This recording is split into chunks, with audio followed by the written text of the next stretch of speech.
बिस्मिल्लाहिर्रहमानिर्रहीम। Dear students, आज के हमारे लेक्चर में जो कि चैप्टर नंबर 1 जिसका नाम है प्रॉब्लम सॉल्विंग, इसमें हम टॉपिक डिस्कस करेंगे planning a solution.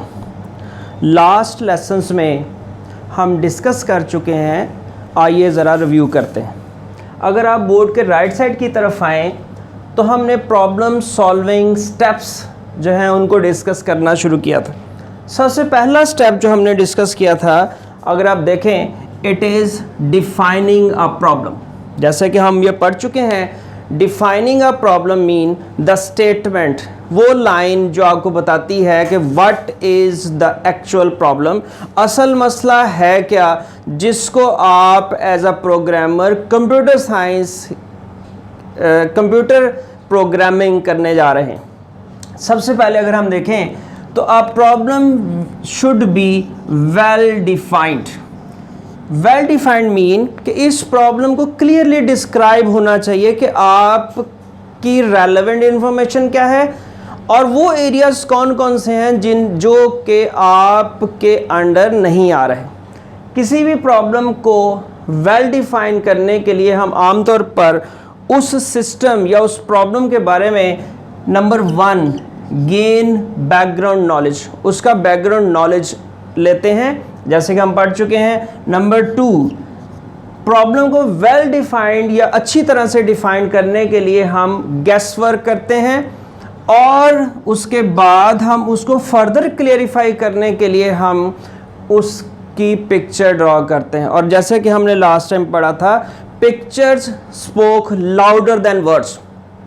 Pictures spoke louder than word. और अगर आपको याद हो तो हमने एक एग्जाम्पल दी थी, और वो एग्जाम्पल ये थी कि अगर आपके पास एक साइन बोर्ड के ऊपर लिखा हो कि यहाँ से पैदल चलने वाले नहीं जा सकते, तो समझना मुश्किल है। बजाय इसके कि आप एक पिक्चर बनाएं, उस पर रेड कलर का क्रॉस लगाएं, तो हर एक लेमैन जो कि पढ़ना नहीं भी जानता वो इसको अंडरस्टैंड कर लेगा कि यहाँ से जाना मना है। दूसरा, प्रॉब्लम डिफाइन करने के बाद हम दूसरे स्टेप की तरफ आते हैं, which is understanding a problem. जब आपने प्रॉब्लम को क्लियरली डिस्क्राइब कर लिया, उसको डिफाइन कर लिया, आपने ये देख लिया कि मेरे सिस्टम के लिहाज से रेलेवेंट इंफॉर्मेशन क्या है और कौन से ऐसी इंफॉर्मेशन है जिसके लिए मुझे ज़्यादा कोशिश करने की ज़रूरत नहीं, जाकर जो मेरे लिए इररेलेवेंट है। तो फिर अगला स्टेप आता है कि हमने उस प्रॉब्लम को अंडरस्टैंड करना।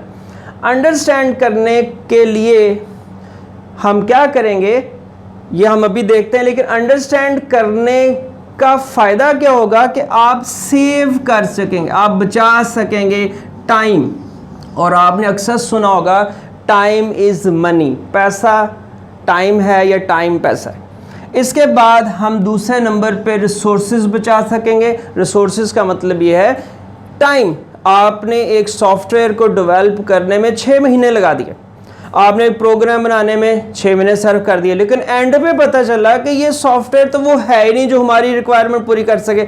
सो इसलिए प्रॉब्लम को अंडरस्टैंड करना बहुत ज़रूरी है। और ऑब्वियसली जब आपके पास रिसोर्सेज बचेंगे, टाइम बचेगा, तो ऑटोमेटिकली अल्टीमेटली पैसे या मनी आपके पास सेव होंगे। किसी भी प्रॉब्लम को क्लियरली अंडरस्टैंड करने के लिए हम उसको एनालाइज करते हैं। एनालाइज करने का मतलब ये है हम उसका तज्जिया करते हैं और उसमें हम 5 W's जो हैं उनको देखते हैं। जैसे कि हम पढ़ चुके हैं कि 5 W's के अंदर हमारे पास 5 ऐसे वर्ड्स आते हैं जो क्वेश्चन मार्क्स होते हैं। नंबर 1 व्हाट, ये है क्या। हु, ये किसके लिए है। वाई, ये क्यों है। व्हेन, ये कब है। और वेयर, ये कहाँ है। क्या, कौन, क्यों, कब, कैसे। जब हम एक प्रॉब्लम को एनालाइज कर लेते हैं और इन 5 W's के आंसर्स हम क्लियरली डिस्क्राइब कर लेते हैं, तो फिर हम अगले स्टेप की तरफ मूव करते हैं। और जैसा कि आप देख सकते हैं, अगला स्टेप है, that is number 3 step, planning a solution. जब आपने प्रॉब्लम को अंडरस्टैंड कर लिया, उसको डिफाइन कर लिया, 5W सॉल्व कर लिए, तो फिर अब हमने देखना है कि हमारी जो प्रॉब्लम है उसका सॉल्यूशन क्या होगा। और उसके लिए हम क्या करते हैं, सॉल्यूशन के अंदर हम एक प्लान फॉर्मुलेट करते हैं, प्लान बनाते हैं। फॉर एग्जांपल आपने स्कूल के लिए या एकेडमी वगैरह के लिए किसी ट्रिप पर जाना है, तो हम क्या करते हैं, प्रॉब्लम इज हमने बच्चों को मंगला डैम लेके जाना है, प्रॉब्लम आ गई। उसके बाद हम उसको अंडरस्टैंड करते हैं कि जनाब हमारा टाइम कितना लगेगा, रिसोर्सेज कौन कौन से लगेंगे, पैसे कौन कौन कितने लगेंगे, फिर हम उसको एनालाइज करते हैं, व्हाट क्या है, प्रॉब्लम क्या है, कौन कौन जाएगा, कब कहाँ पर जाएंगे वगैरह वगैरह। फिर हम उसके लिए एक सॉल्यूशन प्लान करते हैं और हम एक प्रॉपर प्लान जो है उसको फॉर्मेट लेकर आते हैं, that may lead to the solution of the problem, जो कि हमें प्रॉब्लम के सॉल्यूशन की तरफ ले जाता है। आमतौर पर जब हम किसी भी प्रॉब्लम के लिए कोई सॉल्यूशन डिज़ाइन कर रहे होते हैं या फॉर्मुलेट कर रहे होते हैं, तो उसके लिए हम कुछ स्ट्रैटेजीज अपनाते हैं, कुछ तरीक़ेकार जो है उसको सामने लेकर आते हैं। आमतौर पर जब हम एक प्रॉब्लम डिफ़ाइन करने के बाद, अंडरस्टैंड करने के बाद एक सॉल्यूशन प्लान करने जा रहे होते हैं, तो हमारे पास 4 तरह की स्ट्रैटेजीज इस्तेमाल की जाती हैं। नंबर 1, जैसे कि आप देख सकते हैं, डिवाइड एंड कंकर, तोड़ो और कब्जा कर लो। इसको हम इस एग्जाम्पल से समझेंगे। अगर आप अपनी कंप्यूटर साइंस की पूरी बुक को देखें तो इसको डिवाइड किया गया है chapter wise, chapter number 1, chapter number 2, chapter number 3 and chapter number 4। अगर हमें ये पता ही ना हो कि कौन सा चैप्टर कहाँ ख़त्म हो रहा है, पूरे पेज नंबर 1 से लेके पेज नंबर 128 तक या 130 तक पूरी एक स्टोरी लिख दी जाए, तो उसको अंडरस्टैंड करना बड़ा मुश्किल हो जाएगा और उसको याद करना, पेपर की प्रेजेंटेशन करना, पेपर प्रिपेयर करना बड़ा मुश्किल हो जाएगा। तो हमने क्या किया, पहला स्टेप, बुक को डिवाइड किया chapter wise. Chapter wise divide करने के बाद हर चैप्टर में हमने topic number 1, topic number 2, topic number 3, 4 and so on बनाए, और हर टॉपिक पे के फिर सब टॉपिक 1, उसके बाद सब टॉपिक 2, सब टॉपिक 3। तो इस तरह से हमने एक बड़ी प्रॉब्लम को स्मॉलर पार्ट्स में डिवाइड कर लिया, एक बड़े मसले को छोटे मसाइल में डिवाइड कर लिया, ताकि हम उसका सॉल्यूशन क्लियरली डिस्क्राइब कर सकें। This technique is known as divide and conquer rule.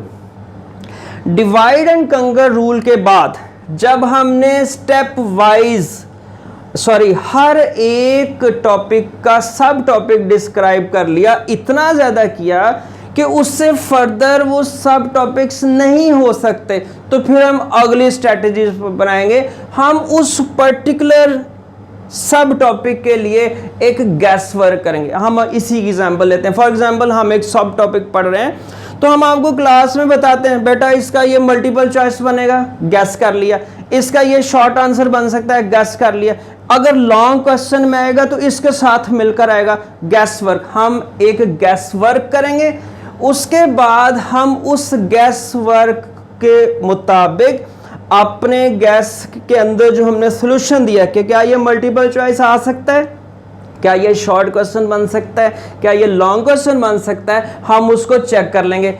और चेक करने के बाद हम उसको टेस्ट करेंगे और इम्प्रूव करेंगे कि आया कि हमारा जो सॉल्यूशन है वो अकॉर्डिंग टू द रिक्वायरमेंट है कि नहीं। जब हम ये सारा काम कर लेंगे, अभी मैंने बात की आपके पास कि हम गैस वर्क करेंगे कि आया कि वो MCQs हैं या वो शॉर्ट क्वेश्चन है या वो लॉन्ग क्वेश्चन है, तो फिर हम उसका सॉल्यूशन गैस करेंगे। सॉल्यूशन गैस करके हम क्या करेंगे, उसकी करेक्टनेस को चेक करेंगे। जब अगर हम देखते हैं कि हमारा आंसर करेक्ट नहीं है, तो फिर हम क्या करते हैं, go for the guess again and refine our solution. तो हम उसको रिफाइन करेंगे। सो बेटा डिवाइड एंड कंकर में हमने क्या किया, हमने पूरी बुक को या पूरी प्रॉब्लम को सब प्रॉब्लम्स में डिवाइड किया, हर सब प्रॉब्लम को फर्दर सब प्रॉब्लम्स में डिवाइड किया, और इतना ज़्यादा डिवाइड कर दिया स्मॉलर प्रॉब्लम्स में कि वो फर्दर डिविजिबल ही नहीं है, उसके बाद उससे छोटा उसका पॉसिबल ही नहीं है डिवाइड करना। ये करने के बाद हम उसका आंसर गैस, उसका सॉल्यूशन गैस करेंगे, उसको चेक करेंगे, इम्प्रूव करेंगे। इसके बाद हम उस सॉल्यूशन के अंदर से गैस करेंगे एक सॉल्यूशन, उसको चेक करेंगे फॉर द करेक्टनेस चेक करना इतना ज़रूरी है। जैसे कि मैंने आपको अभी थोड़ी देर पहले बताया कि हमने एक सॉफ्टवेयर डेवलप करने में 6 महीने सर्व कर दिए। 6 महीने में आपने प्रोग्रामर्स भी लगाए, पैसा भी लगाया, आपने टाइम भी लगाया, लेकिन एंड पे पता चला कि हमारा प्रॉब्लम का जो सॉल्यूशन हमने डिज़ाइन किया वो है ही नहीं जो हम चाहते थे। तो फिर इसके लिए हमें क्या करना पड़ेगा, हमें उसको करेक्टनेस को चेक करके उसको रिफाइन करना पड़ेगा। जब हम एक सॉल्यूशन को रिफाइन कर लेंगे कि जी यही हमारा रिक्वायर्ड सॉल्यूशन है, तो फिर हम एक लिस्ट बनाते हैं that is known as to do list, कि हमने वो काम करना कैसे। मिसाल के तौर पर आपने मार्केट कोई चीज़ परचेज करने जाना है, तो टू डू लिस्ट क्या है, नंबर 1 घर से निकलेंगे, नंबर 2 गाड़ी में बैठेंगे, नंबर 3 दुकान पे पहुंचेंगे, नंबर 5 उससे चीज़ खरीदेंगे, नंबर 5 वापस आ जाएंगे। लेकिन एक चीज़ आप छोड़ गए, वो क्या है, आपने पैसे तो लिए नहीं जिससे आपने परचेजिंग करनी है। तो हम उसको एक to do act it out का मतलब ये है कि जो आपने यहाँ से सॉल्यूशन गैस किया उसको आप करेंगे कैसे। अभी आप कंप्यूटर प्रोग्रामिंग की तरफ नहीं गए, अभी आप पेपर पे ही काम करते जा रहे हैं।